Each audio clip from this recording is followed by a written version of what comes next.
the introduction of the teams for Bishop Fenwick. It's Chris Timson, number 25. Away with it on all the contact. And the ball is stolen away by Timson. And he almost has the steal. He goes behind his back. Holy crow, what ball handling. Harrington. There's Chris. Chris got some daylight. And don't give the daylight to Timson. Nice shot, Chris Timson for three-point land. Over to Timson. Timson drives the lane. Dishes off the bunker. Bunker goes up. Bunker hits. Matt Bunker in a low post. A nice dish by Chris Timson. Good ball movement by the Fenwick Crusaders. Sean up ahead too. AJ. Oh, over to Timson. Whoa! Great pass to AJ Giglio, who hit Timson on the fly for the lay-in.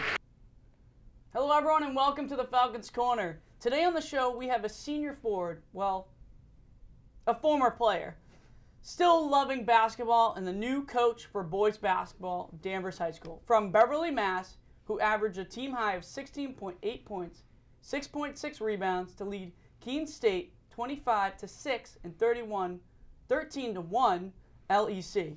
That's why I have to read these things. To its first conference championship and first ever NCAA tournament berth, where the Owls advanced the Elite Eight. The three-time All-LEC selection completed his fifth career of Keene State College all-time scoring list with 1,448 points. Keene State College to National Association of Basketball Coaches and All-Northeastern Region second team. That's a lot to say. Welcome to the show, Chris Timson. Woo! Thank you guys a lot for having me. I really appreciate it.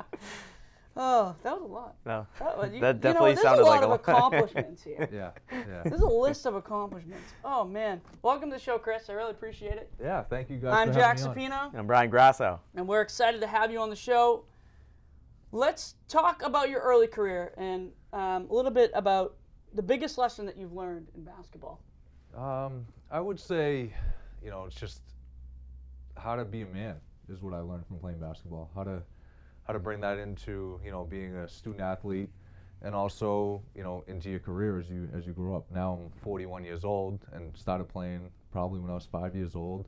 So, everything I think I've learned in my life, I learned same on a basketball court. The regimen, the hard work, the discipline, my coaches were great coaches and I learned a lot from them and pretty much just took it all with me in the next phases of my life. So everything that you've learned on the court, you're saying you learned in life. What was the thing that, when you first stepped on that court, what was that first, mentality that you had going into the game? That first game that you had? I think it was just win at all costs, honestly. I think it was just, I would say that most people said I was a poor sport when I was a little kid because if we lost, I was bawling my eyes out crying. So it kind of made me not want to lose. So the more you practice, the better you become. And it just came into me that I didn't want to lose. So I just played as much as I could and learned as much as I could and just didn't want to lose. You talked a lot about those accomplishments. Would you ever think that you would ever have those accomplishments playing basketball? Not really. I'll kind of say my freshman year of college, I was kind of a sixth man, seventh man. I played behind an All-American. He was one of our all-time leading scorers. I think he was third with 1,970 points, Chris Coates. Wow. So I played against him every single day, and he made me better. Honestly, as a young kid, you go in thinking you're a freshman, you want to play, and literally I think I played 10 minutes a game, and I averaged about 4 points. In a couple games I got, significant minutes, and I remember scoring 16 against UMass Dartmouth. That was one of the main teams in our league. That was the top team in our league. I remember I had 16 points and 8 rebounds. I was like, wow, more minutes I produced, you're like, okay, maybe you'll be pretty good. So I would say after my freshman year, my sophomore year, after 2 weeks, they come out with the stats. And all of a sudden I was 5th in scoring and 4th in rebounding. I was like, wow, maybe I am this good and I can compete at this level. So it was pretty neat to see that. And, just as the time went on, more and more accolades came and, you get all conference and it just, you're like, wow. But that doesn't mean you stop working hard. It means Right. you got to work harder because now everyone's focused on scouting reports. And when you get to college, you're at the top of the list now. So you have to improve, you have to get better. So it's more motivation for me. I thought in college, just you got to play every single day, work out. Now you got to start lifting, you got to get bigger. So things kind of change. Yeah, if you could go back in time to tell your younger self something about playing basketball, what would it be? I would say, being, is you got to really just stay into it. I mean, I practiced a lot, but now looking back, I could have practiced more. I think nowadays there's so much more benefits. I mean, there's personal trainers in every corner you go to. There's more of that. When I was a sophomore, that's when we first got introduced to all that type of stuff. So I think we were all kind of stepped behind that. Where nowadays it's, at 14 years old, kids are lifting every single day. Like our kids, I know the whole football team, they practice, year round pretty much doing their strength and conditioning. So I think if I got into that when I was a little bit younger, things would have been differently, especially in high school where I was about, a freshman. I was like 5'11", probably 120 pounds soaking wet, and I was senior, I was 6'3", 165. So I mean, I was a pretty skinny kid growing up. So I think that would have benefited me the most if I worked out a little bit more, had a little bit more strength on me in my younger days. Well, how the player becomes the coach is what we're talking about today with Chris Timson. We have Bryan also here. I didn't forget about you, buddy. I know. I didn't forget about you. It's been kind of quiet on my end over here. Don't worry about it. But I'll take the reins on this one. All right, so, go ahead. Going into your coaching experience, what inspired you to become a basketball coach, and what kind of motivated you to pursue a career in coaching? When I first got out of college, I was really depressed because the thing that you practice every single day, what you wake up to do every single day is gone. Like I'll never forget when we played in the Elite Eight game against Williams. After the game, I literally sat in the locker room for an hour with my jersey on in my complete gear, and I just didn't want to change because I knew it was over. It's like that significant moment when you take off your jersey for the last time, like it's completely done. So it was tough, and I wasn't I was upset after the game. I did shed some tears. It wasn't because we lost. It was just, where am I going to go from here? You spend every single day just sleeping and breathing basketball. So after college, I took probably 2 or 3 years away from basketball. I got into working full time, and just tried to figure out what I wanted to do. But after a couple of years, it was like I was missing something, and obviously it was basketball. So the next thing to do was start coaching. So I did get offered a job at Bishop Fenwick from one of my old buddies. He was head coach there, and he asked me if I'd like to be his assistant. So I got into that. And it was like my love of the game had come back. It was a little different though, it's so easy for me to do it. Now I have to show kids how to do it and expect them to do things. So it's harder when you can do it yourself, but now you got to portray it to kids and motivate them. So a lot of my motivation was, how can I help kids now? Like, what can I give back? Okay. So playing basketball led to this motivation? Yeah, 100%. Like, you love the game so much, all you want to do is be around it. So now, you go from playing to coaching. So it's a different animal, as we like to say. Well, I saw that you were the assistant coach to, obviously, Bishop Fenwick, like you talked about, but you were also an assistant coach for Marblehead. So what were some of the things that you learned that you carried away from when being an assistant coach on those two teams? I would say it's just learning how to coach. It's easy to play the game for me. It came very easily to me. Like, I didn't need a lot of instruction. It was just natural. But coaching is different. You have to know how to talk to kids, relate to the kids, and then there's, implementing game plans, implementing practice strategies. So it's hard. You only have a certain amount of time that you have to work on things, so you got to delegate your time now. Where it was, I could just go in and just do whatever I wanted. Like, I knew we were shooting, so I would shoot. Now it's like I have to figure out what we need to work on, what our strengths are, what our weaknesses are, how do we get the most out of our students. And there's other times when it's not about basketball, it's just about the kids. Like, you got to make it fun. You got to have, some empathy, some compassion towards the kids. As much as I yell at my kids, as much as, I scream, as you guys can see in games, it's all love. Like, I love the kids. Like, that's why I do this. It's not just about my love for basketball. It's love for kids. Like, you always want to be around them and help them and guide them, and hopefully you're doing the right things with them, but it's teaching them everything I learned from my coaches to these kids. So, Mike Kane, who I coach with at Bishop Fenwick, he taught me a lot about, don't jump ahead. Like, you got to go to A, B, and C, not X, Y, and Z. So I learned a lot from him on just how to implement my strategies and my game plans. And then, as I went to Marblehead, it was more about with Coach Giardi, it was more like learning how to relate to the kids and have that aspect, and more overall of the program than it is just my team. So I learned a lot from him, just how to run my own program at Marblehead, I think. You know, where Coach Kane taught me how to coach kids, Mike Giardi, it was more overall. And that was me growing into my career too. So if that's enough information on that Okay, one. awesome. Very vocal. I'll tell you, very vocal. I mean, there's been a couple of games where I've seen coaches be a lot vocal, and some people will be like, oh, like he's coming off mean to his players, but honestly, it's just you're pushing them to the best of their ability. Yeah. So what makes what makes Danvers different in terms of coaching when you were coaching for Marblehead and Bishop Fenwick as an assistant? Everything was me. It was all my style now, you know, where I kind of took a backseat to Mike at Fenwick and Marblehead. And no doubt those coaches allowed me to be myself and have a lot of input. But now everything's on me. Like I'm the man in charge. So it was kind of different, and it was nerve-wracking because is your style going to work? Like you know, how do the kids relate to you? And you know, the kids have been great ever since I've been here. I don't think I've really had any problems with any of the kids. They've all kind of taken to my knowledge and my demeanor. So, and they understand. I mean, I think Darren even said it to me one day. He's like, you know, a lot of these people think you're crazy, and Darren's like, you're like the nicest guy I've ever met.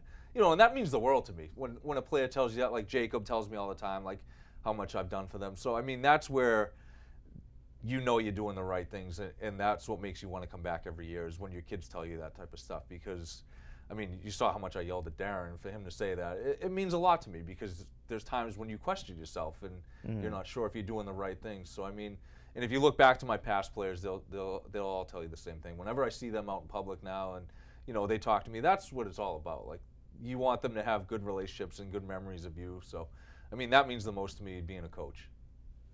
Awesome. So what do you think are the most important skills or traits for a successful basketball coach, and how have you developed those skills, you know, within yourself? I think the skills is just listening to your kids, like knowing how to read your players. Because back in the day, we would practice for 2.5 hours, and it was like, oh my God, like it's a long time, you know. But you have to implement that stuff the first couple weeks. But as the years have gone on, we've kind of drawn back our practices to like an hour and a half, hour and 40. The attention spans aren't there that much, you know, and we only have like 11 kids now. So, you know, when you had 14, 15 kids, you could go for 2 hours and everybody wasn't exhausted. But now you have to look at it as, all right, like how do we keep these kids fresh? How do we keep their attentions? You know, because we used to do our plays at the end of practices, and I could see it in the kids. They're just like, get me out of here, coach. I want to go home. So I kind of tried to, you know, do it more in the middle of practice and give them some stuff fun later to keep their attention. So it's just, you can't be the same type of coach every year. Every year is a different team. You have to do different things. You know, I can't tell you how many times we've gone into practice or into that year, and I've been like, all right, we're going to run this offense this year. And after like 3 days of seeing the kids, I'm like, oh, we can't do that, because you have to know your personnel too. So every year you have to be a different coach. You have to be ready to adapt to different things. Obviously, your mentality stays the same. You want to win. You're going to have the same, you know, morals, codes, that stuff. But as far as your strategy, it's got to change every single day, kind of. Right. So talk to me a little bit about this communication as a coach, and kind of what that means to you to be able to be that leader and also not come off kind of loud and, you know, like yelling at them. I mean, we do see you yelling at them, and we're like, oh no, we're staying away. But to talk about it a little bit more about that voice that you have on that court for these kids. I mean, you have to lead by example, and I always try to tell my players that is when we do our drills in practice, I try to have them talk. Like, we count our layups, we count, you know, communicate with our teammates. When we do passing drills, I always try to have them talk to their player. So that way, when we step on a court, I don't have to lead that much. You know, like defensively, the best defensive teams that I've ever played against or been a part of on a team is communicating. Is everybody talks, everybody knows their role. So if you get pinned down by a screen, we know to switch, we know a screen's coming. You know, all those little things is what helps a basketball player become better. And if we can't do it in practice with nobody in the gym, how are we going to be able to do that when the gym's packed and there's a crowd and there's all other type of noises? So communicating, I feel I have to be loud and tell them. I wasn't a huge communicator as a player. Like, obviously I talked, did what I had to do, but, if you would have told me as a coach I'd be this loud, I'd be this vocal, I'd kind of say I wouldn't see myself in that role. But you kind of get lost into it when you're in a game. Like, I don't even see the crowd. I don't even see people. I just try to get my points across to my kids. It's all about the kids. Like, and if you look, and I tell my kids this every year, and one of my assistant coaches pointed this out to me, is our first half, we are so much better defensively because they're right in front of me. And they hear me screaming, all right, rotate, who's on the wall, who's helping, who's here, who's there. And we say it to the kids every day. And after the first half, we're like, all right, second half, guys, like, you need to step up now. You need to be here. Why are we a better defensive team in the first half than we are the second half? Mm-hmm. And honestly, it's Coach Spiros and I screaming at them where to be. So, I mean, that's more of the screaming that you guys hear. And obviously I get into the kids a little bit here and there, but, it's pushing them, making them better. And they know that, and I tell the kids, it's not just about me screaming at you. Like, I always remind them how much I care about them, how much we love them, and it's about making them better. And moving them into the next phase of their life, they're going to have a boss that yells at them. They're going to have, someone else that tells them what to do. And if you can't take it from me and something that you love, how are you going to do it when you don't love something and someone's doing it? So that's a big role, too, that I play in. I remember my coaches after the first or second day were all over me, like, and I was like, I remember going home and telling my dad, like, wow, like, this guy's all over me, I can't stand him. And my dad just said, just shut your mouth, do what you're told. And to this day, that coach is my mentor. He is somebody that I talk to about life, I talk to about, basketball, obviously, but it's more of just he helped me learn how to take the criticism, and you don't realize how much somebody pushes you to become the best you can be. So, I mean, that was a big part of what I try to bring in with my coaching philosophy is just, you ride these kids, but you still got to remind them how much you care about them, how much you love them, and I think this past group of kids, they realize that. So that's my focus on how I coach and my communication style. Well, it sounds to me like you're locked into the game, and it sounds to me that your communication is key when coaching basketball. Maybe talk a little bit about how do you motivate your basketball players. Yeah, so my biggest thing with motivation is I flip it back on the kids. Is you're the ones that are in control of everything. You control your destiny. You control how practice is going to go today. If you guys can't talk, that's your choice. If you don't play defense, that's on you. I can't do it. I can show you the tools. I can teach you the right ways to do it. But ultimately, your mentality comes down to you guys. Like, how do you want to be known? Like, do you guys want to be a tough team? Do you want to be a soft team? It's you guys that do it. Like, I can line 6 of you guys up and have you each take charge drills, but when it comes to a game, you guys are the ones that have to do it. You have to implement it. You have to do it. So that's how I motivate my kids is I flip it on them and tell them, hey, like, these are the tools. Now you guys have to use it. It's the same thing when you go to work every day. Mm-hmm. It's right. If you don't want to do your work, you're not going to get paid that day. Right. So it's the same thing. If you want to be successful, you have to do it yourself. That's how I was always taught. Nowadays everyone has a personal trainer. Everyone has a basketball coach. My basketball coach was myself. I had to get on my bike, ride down to the park, shoot by myself, get my rebounds. Nowadays everyone, I want a shooting shirt. I want a shooting machine. It's like, yeah, you don't need everything. All you need is a basketball and a hoop and a court, and you can do anything you need to do. You don't even need a net either. Right. Yeah. I know. How do you prepare for some of these games and plan for some of these team strategies that you face other opponents? How do you capitalize on the weaknesses? Like, how does the game strategy overall? I think, there's good things, there's bad things, and I'll say the greatest thing about you guys is that you're there supporting us and you're calling the games. The worst part about you guys is everyone can see it now, so it's pretty easy to scout everyone. That's true. That is true. But it's everywhere now. Everybody uses, I don't think other schools are as fortunate as us to have you guys, where they just use they'll use the huddle cam and they just put it up, so you can't really know the kids. You don't hear the names, that type of stuff. But that's the biggest ally for me now is I just go home. If we play Marblehead, I can go on the Marblehead website and scout. And that's what I do is I just watch film and look at their tendencies and kind of figure out, what we need to do, what styles they play. So it's more of just, putting the extra time in and scouting teams.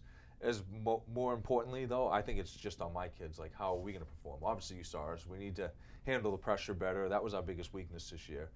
And that's what we, focused on a lot, was just how do we break the pressure? Like, how do we keep our cool? Those type of things. So, it's just more about, like, how can we get an edge? And it's watching film, that type So of it's stuff. our fault. Yeah, it's your fault. It's our fault. Of course it's our No, fault. but the kids do love you guys there. It is great. It's something they can look back on and for the rest of their lives and have you guys, talking about them. That's huge. I mean, I wish we had that when I was growing up. Like, I look at some of my college games and you can't even see us. It's just like you just see the stick figures running down the court. Oh, yeah. You see the red jersey and a white jersey, so you don't, you know it's me because my bald head. But it's just, it's so much better nowadays. Like, these kids are so fortunate. Like, that is the greatest thing with technology moving up, is everything is so clear and precise now. Yeah. Well, I will tell you that it's been a blast really doing some of these games with you, because we've learned a lot about these players and how they play. Mm-hmm. And so Brian's going to talk a little bit about the team view in just a minute, but I have a question. What is the most important thing about basketball for you personally to win a game? To win, I think it's just playing a full game. I think we struggled a lot with where we have one or two good quarters, and then you have a bad quarter and you just can't survive that momentum, those swings. I thought it was, we look great in some games, and then all of a sudden we come out at half and the team goes up 10-0 on us, and our kids kind of duck their heads down and, kind of curl up a little bit. They still compete very hard, but it's just when you get behind and you can't score, which I think a lot of that happened to us this year, was we'd have some good looks and shots just wouldn't fall, and all of a sudden, it's 12 points, and then the next thing you know, you come down, you miss a couple easy layups, it's 18, you come down, miss another shot. They're scoring, you're not scoring, and the kids kind of get down on themselves. That was, I think, our biggest problem, is we just couldn't score enough. We'd have some lapses here and there, and ultimately that's what kind of deflates the energy of the whole team. And you try to press, and all of a sudden you give up another quick, easy 4-6 points, and it's like, all right, that lead just went from 20 to 26, and you see the kids kind of put their head down. So it's kind of, that's the hard part for me, is where I wish I could just get out there and help them. But Yeah, so kind of going into, I guess, the team view, especially for this season, tell me a little bit about how you felt like this season. What were some of the positive things and the negative things coming out of it? I think a lot of the positive things were these kids showed up every single day to play. They were at practice every single day. We didn't have issues with kids, just not wanting to come. And that's the mentality I've developed at this program, is everybody wants to be a part of it. Everybody enjoys coming to practice. Some of the negative things I think this year were just our attitudes at some points. We just kind of got down on ourselves and weren't picking ourselves up with each other. And that's the hard thing as a coach. I can make these kids be together for an hour and a half every single day, but it's outside of that too sometimes. Mm-hmm.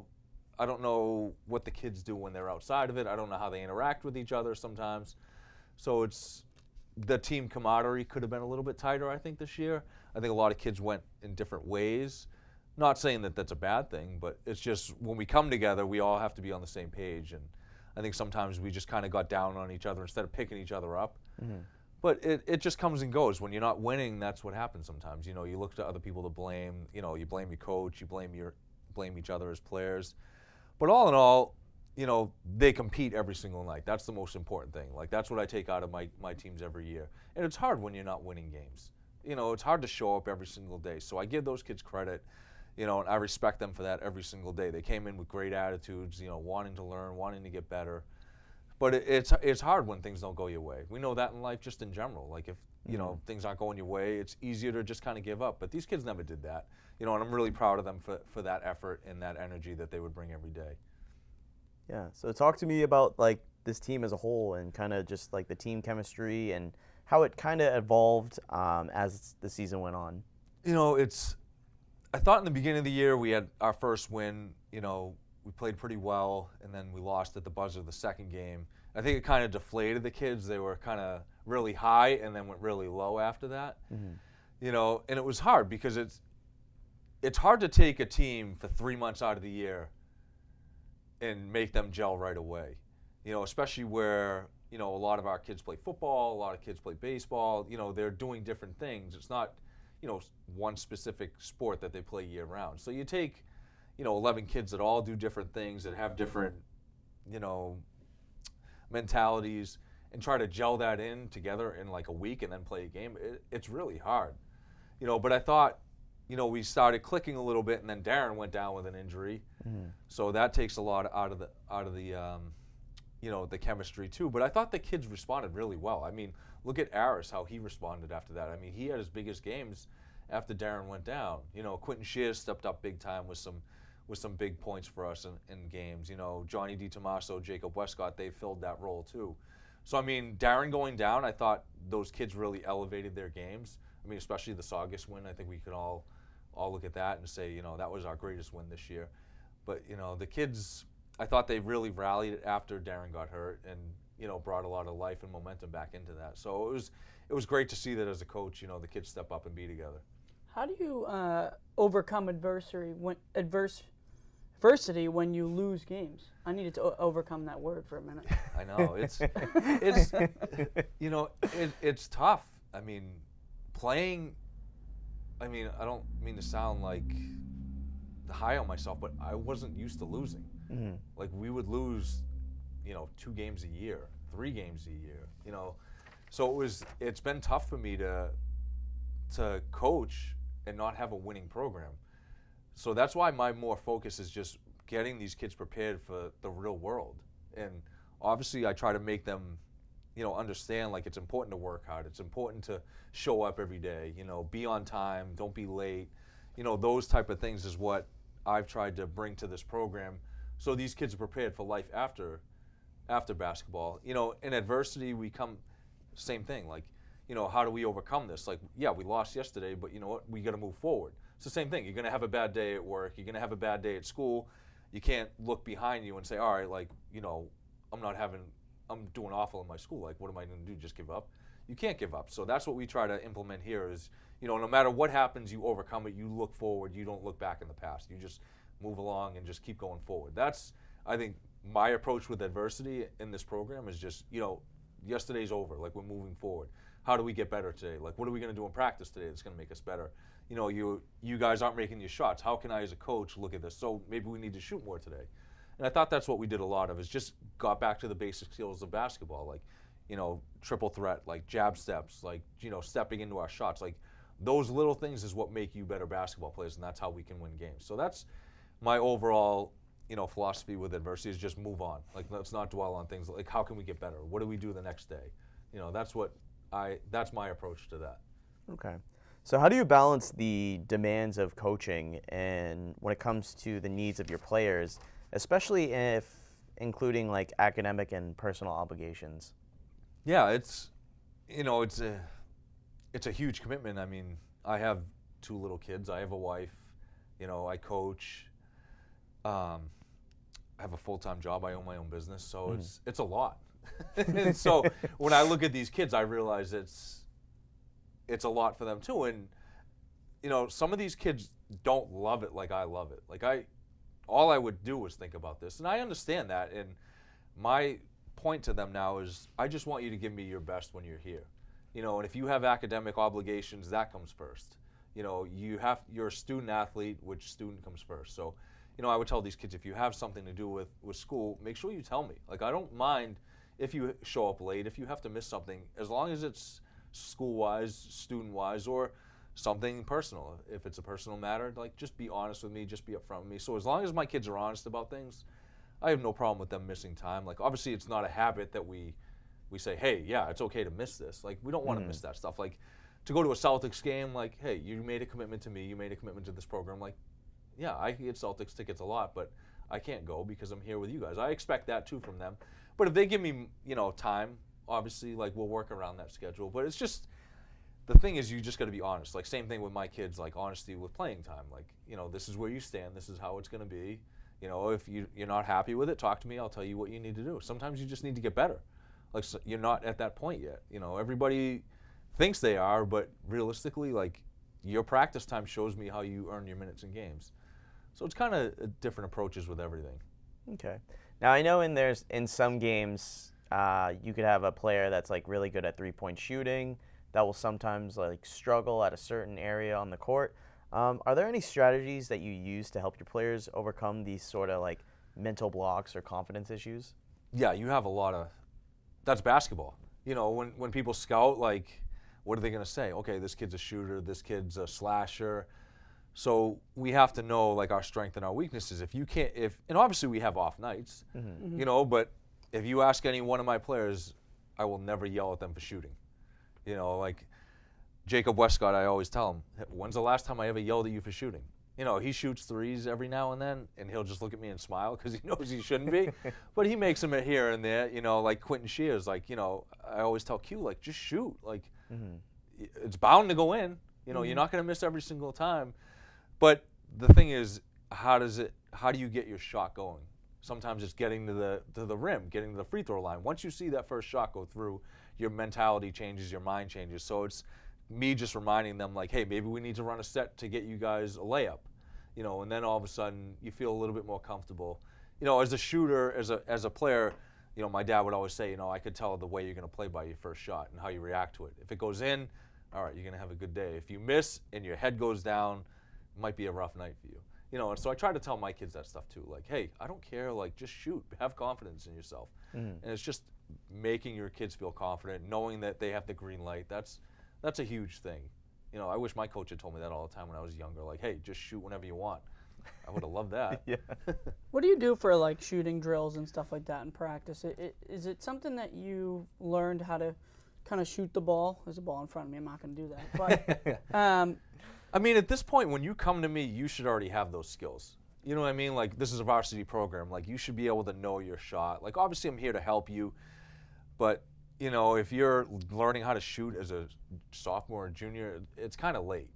You know, not that I won't help you. I obviously will. But it starts when you're a kid. Like, you know, and nowadays, unfortunately, like, every kid looks at Steph Curry and they think they should just be jacking threes. So, you know, and that's the biggest fear I have for like this generation growing up is everyone is at XYZ when they should be at A and B. You know, I have my daughter outside my house. We have a 7-foot hoop and I leave her alone. You know, I just watch her shoot and just make sure she's right in front of the rim. I make sure she's not like, you know, 20 feet behind.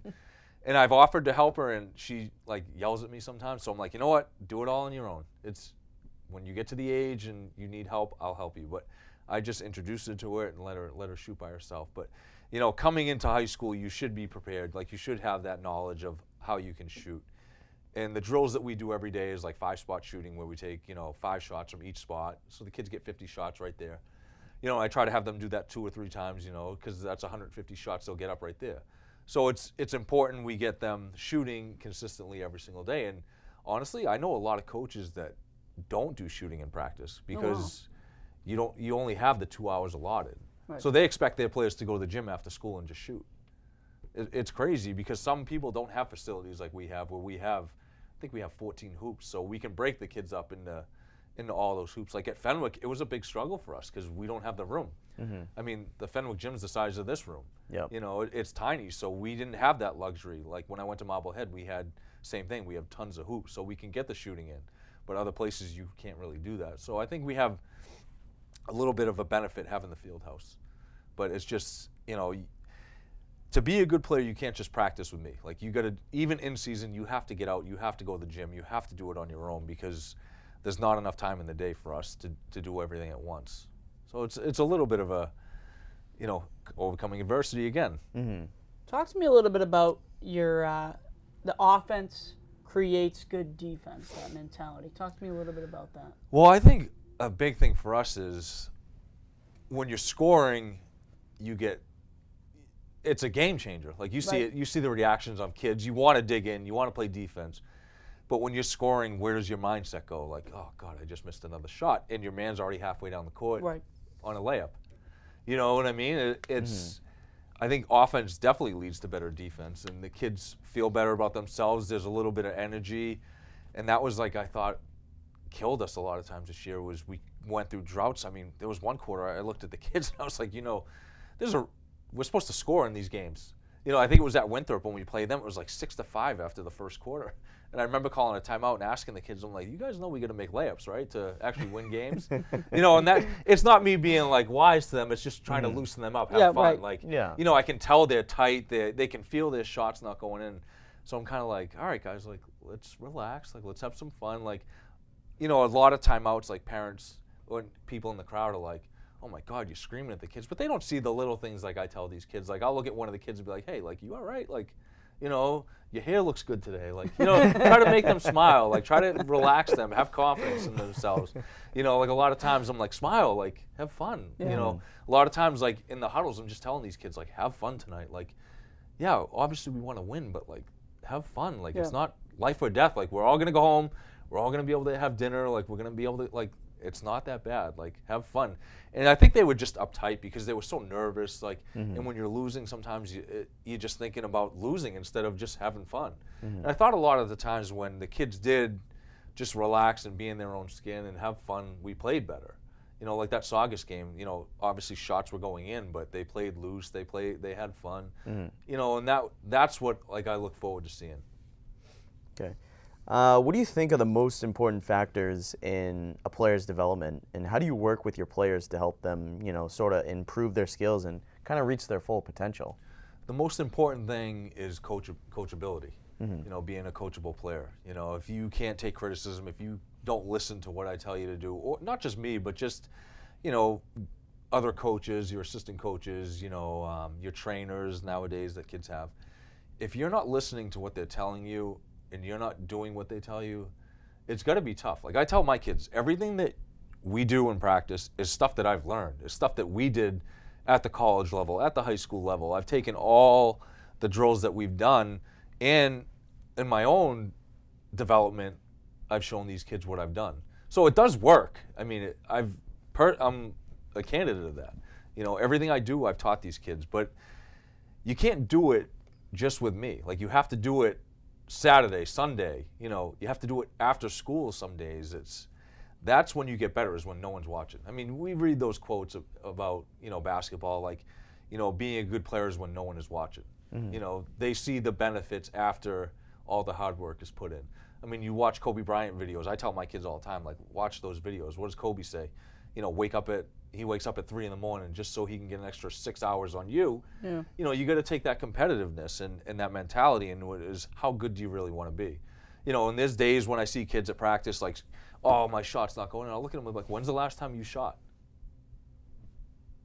I don't know. Then you have no right to be mad at the hoop. You know, like, that's how I look at it, is, you know, you can go take 300 shots today and you make 200, you know, and you can yell at the ball. You can yell at the rim and say, you know, what the heck is going on today? Like, why am I not on? But as a player, you should know, like, is your development gone? Is your hands in the right motion? Are you doing the right thing? So that's my teaching philosophy, is like, you know, step into your shot, like, follow through, like, where do your hands end up? Like, you should be able to tell, like, after you follow through this way, if my hand isn't straight at the rim, I know it's going to be off right or it's going to be off left. And that's what I kind of tell the kids, you know, is learn from your mistakes, and that's how you become better. Well, we talked a lot about each offense, defense, a lot of player stuff. We're going to leave with some ending thoughts in just a minute, but I do have another question about defense, because I feel like defense is really that opportunity to win games. You really have to have good defense to win games. In personal, just understanding the game of basketball. I mean, yes, obviously offense creates good defense, but talk to me a little bit about some of maybe the drills that you do and maybe some of the skills that you've learned personally that you teach your team. So we do one-on-one zigzag every single day. We try to do that. It's probably the worst drill. And I can still hear my college coach blowing the whistle and saying, all right, guys, we're going to do one-on-one zigzag. And you could feel, you could feel all of us just be like, oh, here we go.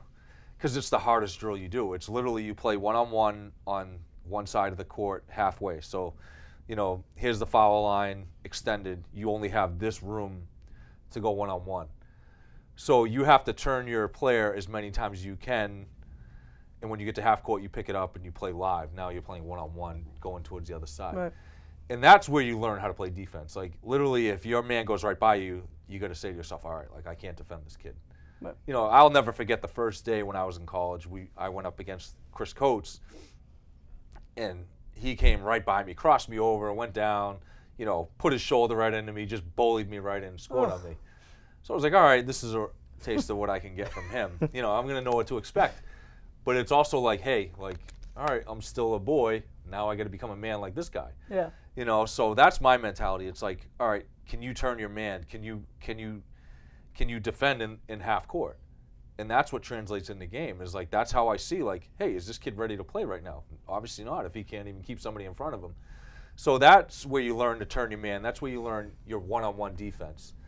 And then we do a lot of shell drill where you learn how to play help defense, you know, where, you know, if your man is in the corner and the ball's on that side of the floor, you shouldn't be there. You should be halfway, you know, see ball, see man. You should be on the wall, which is what we call it. So you should be halfway in there. So it's kind of teaching them, you know, help defender is the most important thing. Because if you get beat, I need to be able to help you. Right. You know, that's the most important thing. You should have confidence knowing that you're going to give me your best, but if you get beat, you need to know that I'm there to help you out. You know, that's, but kids forget about that a lot of the time. Like, I'll be shaking my head, and that's like what drives me nuts, is because we talk about that every single day is, you know, you need to know that your teammates got your back. You know, and if you're not on help defense, then you're just playing selfish defensively where you're hugging your man in the corner and you're way out of the play. So, Right. So it's kind of like we talk about, if you can't play defense that right way, like, you can't be in the game. Yeah. You know. Well, I think I have another question. As you're talking, I come up with all these questions. Just happens. Just happened just like that.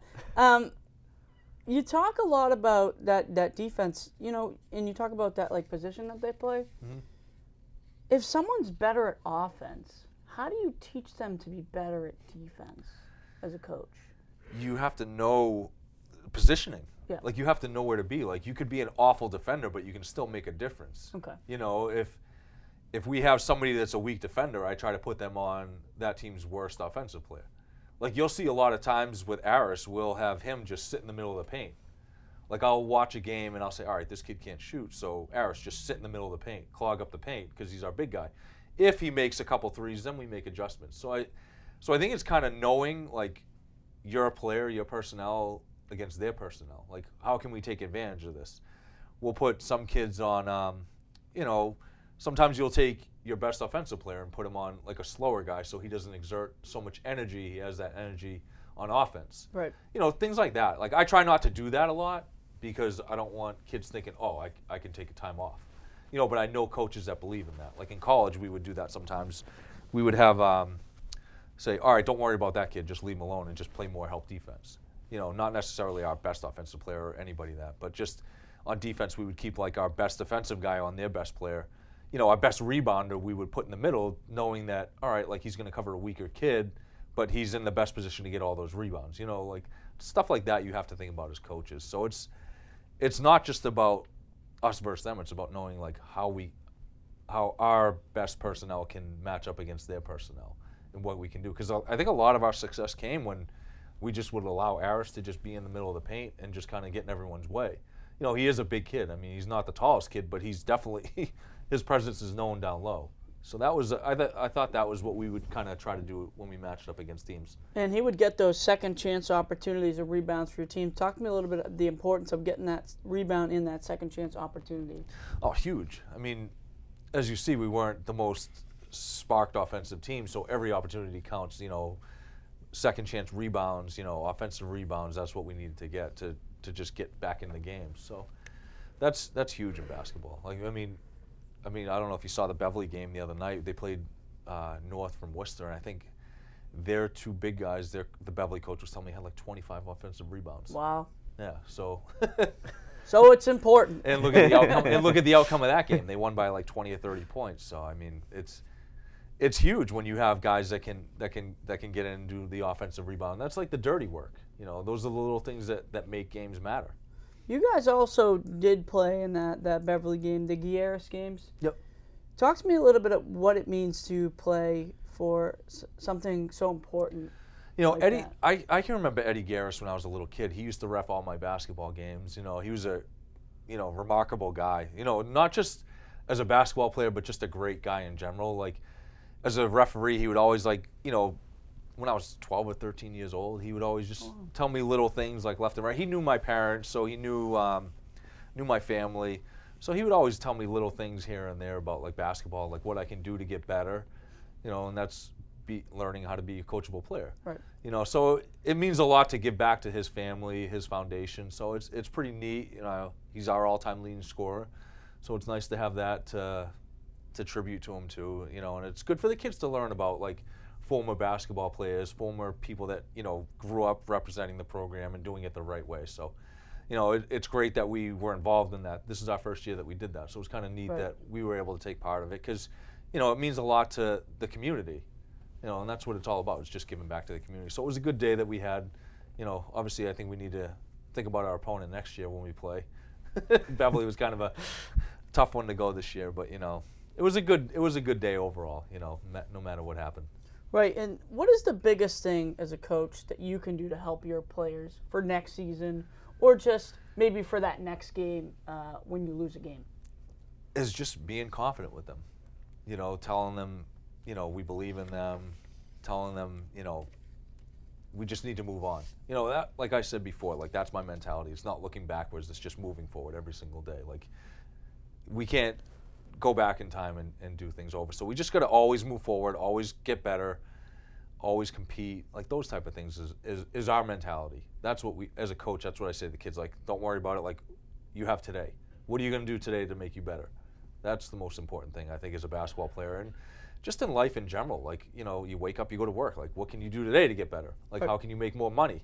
Like, you know, those are the things that your life is going to bring you to. So you need to understand that. So hopefully, you know, moving forward, these kids take that out. Is, you know, they learn, you know, being accountable. Like, they're ready for the next stages of their life. You know, because some kids don't go to college. Some kids go to work. You know, like, a couple kids will be working full-time jobs next year. So we need to realize that, like, when they leave this program, they know, show up early. Don't show up at 8 o'clock. If you're going to be there, if your job tells you to be there at 8, be there at 7:45. You know, that way when 8 o'clock comes, ready to go.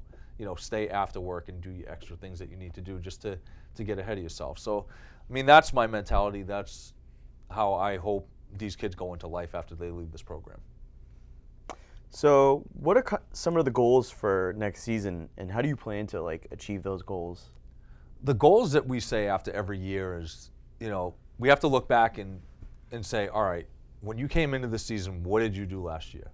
What did you do over summer? Did you hang out with your girlfriend every day? Did you go to the beach? Did you, you know, play video games all day? Like, you know, you got to really look in the mirror and say to yourself, like, what did I do to become a better player? Like, you have to weight lift. You have to get to the park. You have to call your teammates and say, hey, let's go play 3-on-3.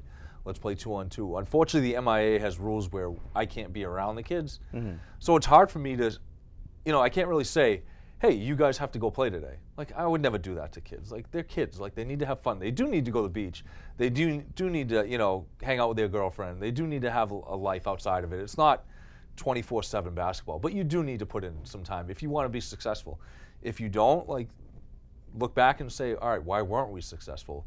You know, did we play Halo till 3 in the morning instead of going out and playing, you know, 3-on-3 for an hour that day? So it's all about, like, you know, everything that you do in practice, you can do on your own. You know, and I tell the kids that, like, whatever we do in practice, you can do on the hoop, at your house, at the park. Everything you learn from me, you can do on your own. But you have to do it. I can't make you do it. I will never tell you to go do it. I encourage you to do it.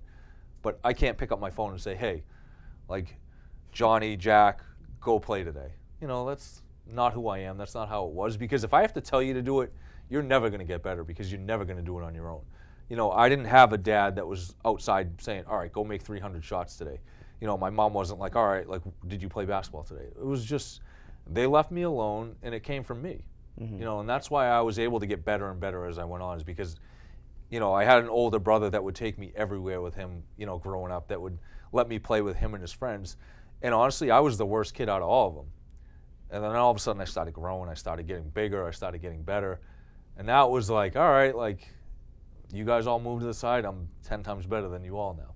You know, so I mean, that's what you got to do. I'll never forget, one of my buddies told me, you know, that was kind of a mentor to me. He was probably like 6, 7 years older than me. he always told me, if you're the best player on that court, you need to go find somewhere else to play. You know, keep moving along, like get yourself better. It doesn't, you know, I can come play against you two every single day and beat you guys by 30, but is that making me better? It's going to make you guys better probably, but how do I get better? So that's the mentality these kids have to come. If you're playing with your friends every day and you're beating on them, go find a park somewhere else and play against kids. You know, go get yourself better. Find somebody that's better than you and play against them. Wow, that was good. That's the mentality you have to have. You didn't even write that down or anything? No, it's just all the things that I've learned playing. Yeah. You know? Yeah, It's no, just definitely. It's how the mentality was brought to me. It Right. was, I had to prove myself when I was a kid. Like everywhere I went, I was playing against, you know, 17-year-olds at 12 years old, where I wasn't allowed to shoot, or I was afraid to shoot because, you know, these kids are going to yell at me. But it made me better. It like got me on the court with them. So when I played with kids my age, I would dominate because I wasn't afraid of them. It was like, all right, I just played against, like, you know, juniors and seniors in high school at 6th grade, 7th grade. You know, I was fortunate. My dad coached at Endicott when I think I was in like 5th and 6th grade. So he was the assistant at the girls program. So I was literally playing with college girls in 5th, 6th, 7th grade, you know, running their practices. Like my dad would put me in with them, so I got to play against them. So that's how I got better every single day. I was literally doing drills with like a college women's team, and then practice scrimmaging with them. Obviously, the women's ball was a huge factor, you know. But I remember one of their best players, Melissa Tarpey. She's in Haverhill now. She's the girls' coach, and she was one of their all-time leading scorers. But every day after practice, her and I would have a shooting contest. Like I would go get my boys' ball, and I would bring that with me, and we'd shoot. And literally, I think we'd have like a game every single day. You know, and that's what I learned. Like, wow, this girl's like the best shooter here. Like, this is what she does. Obviously, I followed her. You know, those type of things that you learn. Talk to me a little bit about maybe some of the training that goes into some of the drills that maybe you want these kids to learn. Like if you go to the gym, what would you want them to do? Were they wanting to go on the treadmill, stuff like that? You know, the main thing that you need to do is shoot. You know, if you're gonna be a shooter, you need to take like 200-300 shots a day. You know, your form shooting, just getting in front of a hoop and just learning how to your rotation, your release, shooting every single day. You know, that's what our coach taught us is like you make 3 in a row, you take a step back. You make another 3 in a row, you step back. So literally by the time you get to the 3-point line, you should be able to shoot with one hand. It should be the same rhythm every single time. So it's just repetitiveness every single time. You know, that's what I would do just to warm up, and then I'd take, you know, obviously I'd just shoot and shoot and shoot and shoot and all day long. You know, make sure you take, you know, 100 layups a day. Make sure you take them from the right side, from the left side. You know, and have fun with it. Like, be creative. Like, I grew up watching Scooney Penn and Rick Brunson, you know, the Salem, Casey Arena from Fenwick. You know, I pretended to be them.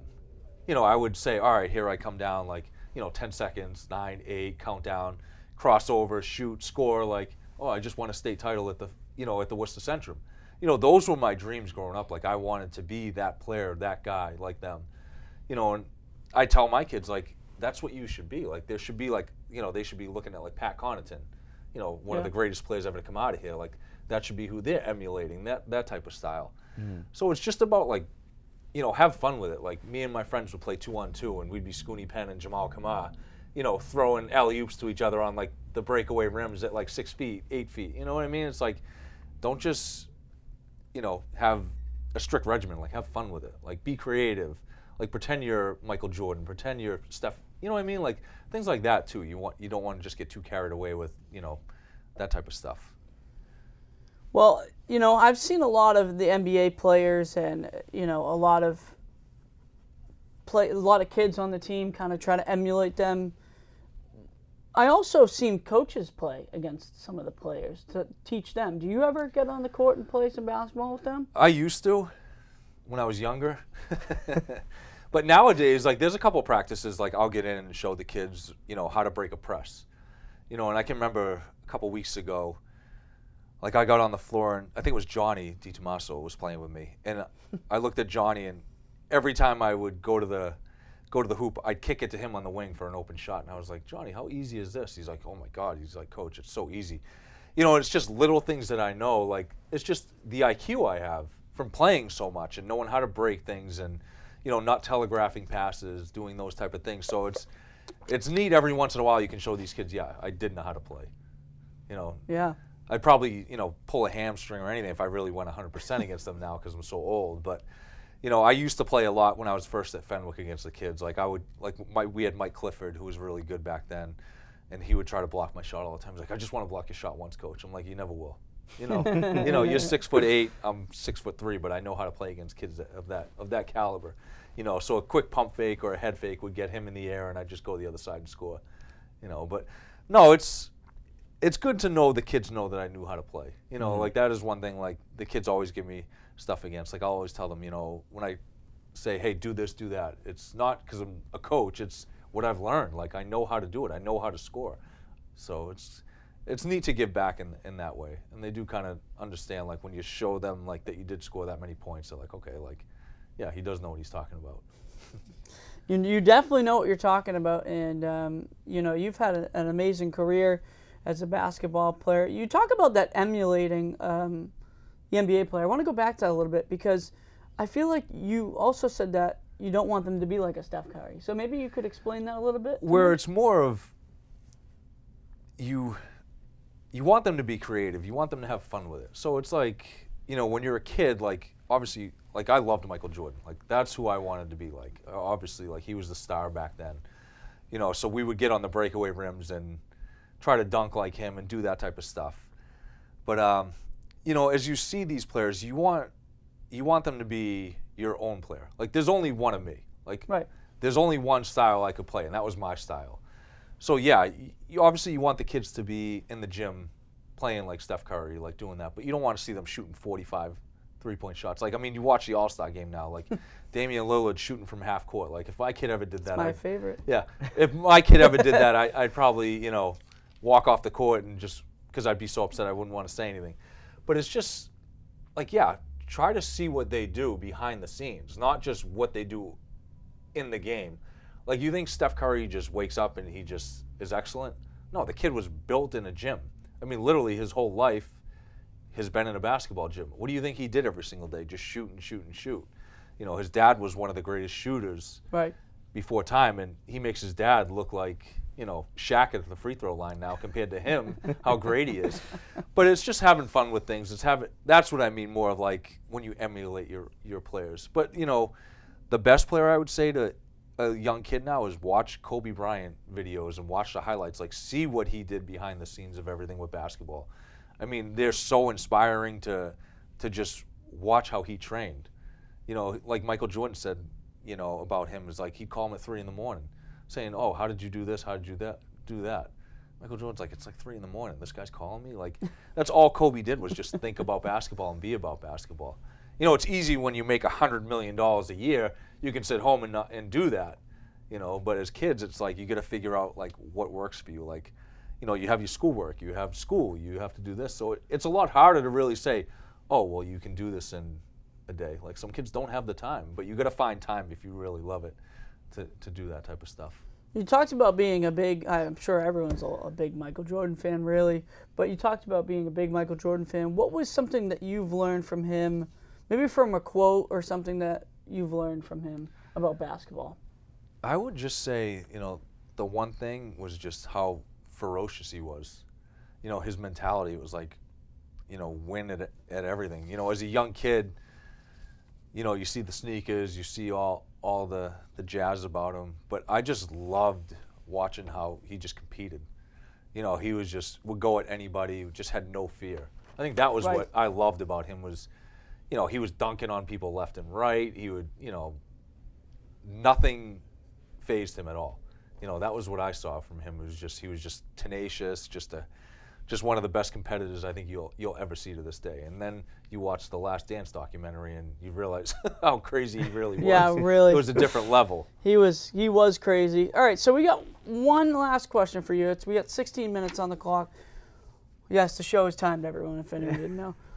What advice would you give to someone who wants to be a coach or become a basketball player? I would say for anybody that wants to get in coaching is reach out to someone who is a coach that you know and volunteer your first year and see how you like it. See where you fit in, see if it's for you. For some people, like, it might not be for you, because it is hard. It's hard to relate all the information to the kids. You know, if you don't like kids and you don't love kids, coaching's not for you. Because as much as it's about basketball, it's more about the kids. It's more about being relatable to them, showing compassion to them, and just being a good role model for them. You know, you have to know your kids. You have to know their personalities, because you can come in one day and a kid will have a tough day, and if you don't see that, it's a tough day for you. Like, I could ride a kid all day long and, you know, try to motivate him, but if he's having something wrong and I don't see that, then that's the biggest problem. And for young kids that are playing, is just get better every day. Like, do something every day. Don't just talk about you want to be a great player. Like, do something, and jot down like what you did that day, so you can go back in, you know, 6 months, and if you're not better, say, well, did I really put in time? Did I put in the work? Or, because a lot of kids say they want to be great basketball players, but do you have the commitment to really be a great basketball player? That's what separates good basketball players from great basketball players. You know, everyone says, oh, that kid's a great athlete. Yeah, he's a great athlete. He's not a great player, because, you know, you have to put the time into it. You know, a lot of people say, oh, this kid could have been. Well, he wasn't, because he didn't put the time in. You know, like, how good could you have been if you put the time in? So I think it's more about acting on it instead of saying it.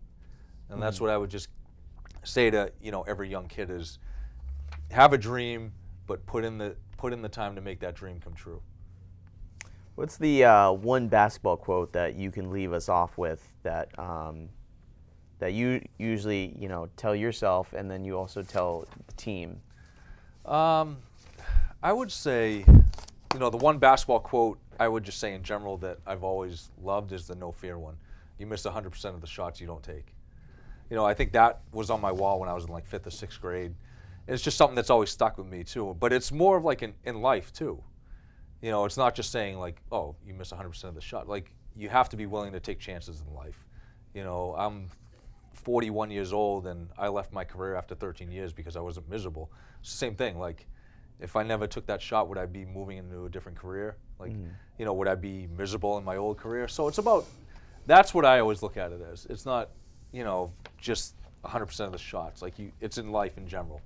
You know, and I think that was on The Office too. Michael Scott said that Yep, too. Michael Scott definitely did say that. Yeah, you know, but I think that's one of the quotes that's always stuck with me, and that's always one that I agree with.